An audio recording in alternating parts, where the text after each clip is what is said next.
All right, let's just dive right in. We're going to try and untangle one of the most debated and, honestly, just plain misunderstood ideas in Christian theology, the Holy Spirit. It's a concept that can feel so vague, right? Even a little confusing. But what if I told you the key to understanding it isn't some complex definition, but a story? I mean, seriously, when you hear the term Holy Spirit, what's the first thing that pops into your head? Is it just a powerful emotion, some kind of impersonal cosmic energy, like the Force in Star Wars? Or maybe it's something kind of spooky, like a ghost? Hey, if that's you, you are not alone. That confusion is super common, and it's exactly what we're going to try and clear up. And here's the thing that might just change how you see all of this. The Bible doesn't really give us a dictionary definition for the Holy Spirit. Instead, it shows us who the Spirit is through God's actions inside one long, continuous story. So if we really want to get it, we've got to follow the plot. So why is this whole thing so confusing in the first place? Well, a huge part of the problem is that we often try to talk about the Spirit in a vacuum. We pull this one idea completely out of the massive biblical story it belongs to. And when you do that, yeah, it's going to get confusing. You lose all the context, all the real meaning. And this right here is the crucial point. We are not talking about some abstract philosophical concept. We are talking about God's personal, active presence right here in our world, in history. And to understand what that really means, we have to trace it all the way back to the beginning of the biblical narrative. So let's jump into the first act of this incredible story. We're starting in the Old Testament, the Hebrew Bible. This is where all the foundational language and all the core concepts get introduced. It all kicks off with this amazing Hebrew word, ruach. Now, this word can mean breath or wind or spirit. Think about it for a second. Your breath is what makes you alive, right? It's this unseen thing that animates you. Well, that's the exact same idea behind ruach when it's talking about God.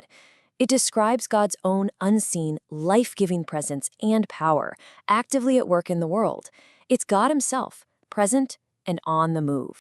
And you can see this whole story of God's presence play out over Israel's history. First, there's this incredible empowerment. God's ruach comes on specific people, judges, prophets, kings, for these amazing tasks. But then there's disloyalty.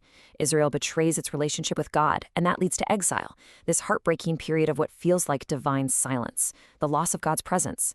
But, and this is so important, it doesn't end there. The story is just filled with hope, as the prophets promise that one day God's Spirit will return. And that hope, that promise, well, that leads us right into the next massive turning point in the whole narrative, the arrival of Jesus. This is where the story of the Spirit takes a huge, dramatic turn. So the New Testament kicks off, and boom, that ancient hope starts to become a reality. When the Spirit comes down on Jesus, it's not some quiet, private moment. It's a huge, public announcement. It's basically God declaring to the world, okay, the age of restoration has begun. That long, divine silence is finally over. And from that point on, Jesus' entire ministry is just saturated in the power of the Spirit. I mean, the Spirit comes on him at his baptism, setting him apart. The Spirit empowers his teaching. The Spirit reveals that God's kingdom is right there at their doorstep. And the Spirit demonstrates God's power over evil and sickness. You literally cannot separate Jesus from the work of the Spirit. But the story doesn't end with Jesus' work on earth. Not at all. It launches into a brand new chapter, where the Spirit starts to do something incredible. Form a new community, a whole new family for God. And this brings us to another one of those terms that can get a little confusing, Spirit baptism. Now, in the biblical story, this is not some private mystical experience. It's actually a public sign, a confirmation that says anybody from any background who gives their allegiance to Jesus is now officially part of God's people. You're in. And you have to understand how totally radical this was. Under the Old Covenant, belonging was mostly about your family tree, your ancestry. Were you born into the family of Israel? But now, in this new covenant, the Spirit shows that identity is defined by one thing: loyalty to Jesus. It is a complete and total paradigm shift. The Spirit basically becomes God's seal of approval. You see this shocking moment in the book of Acts when the Spirit shows up for non-Jewish people. And for the people watching, it was mind-blowing. It was the undeniable proof that God was creating one single, unified family, breaking down every single ethnic and social wall that used to divide everyone.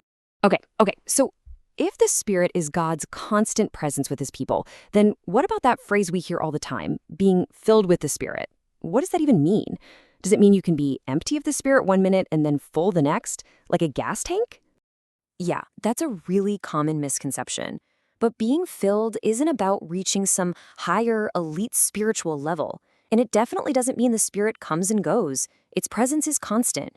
Instead, filling is a metaphor. It's all about our responsiveness to that presence. It's about letting God's presence, in that very moment, actively shape what we say and what we do. So let's pull all these threads together now. What does this all mean for actually living this story today? What does a life that's guided by God's active presence really truly look like? A key idea here is sanctification. Now, we often hear that word and think it means becoming morally perfect, which, let's be honest, sounds impossible. But biblically, it's about the lifelong process of being set apart for God's purposes. It's way less about flawless behavior and way more about the Spirit continually redirecting our deepest loyalties, our hearts, back toward Jesus. And this leads us to a really crucial reality check. According to the biblical story, life in the Spirit is not a guarantee that you'll be healthy or wealthy or that you'll have a life free from pain. It's actually defined by something deeper, by faithfulness, by endurance through really hard times, and by a confident hope for the future, even when you're right in the middle of suffering. You know, as we wrap this up, the entire biblical narrative, this whole grand story, could be summarized with this one powerful idea. The consistent theme is divine presence inviting human participation. It's not about us trying to get God's attention. It's about God already being here, present with us, inviting us to join in what he's already doing in the world. And that really leaves us with a final thought to chew on. If the Holy Spirit is God's active presence inviting us to participate in his story, what could that actually look like today? In our lives, in our communities, in our world right now? What does it mean to say yes to that invitation?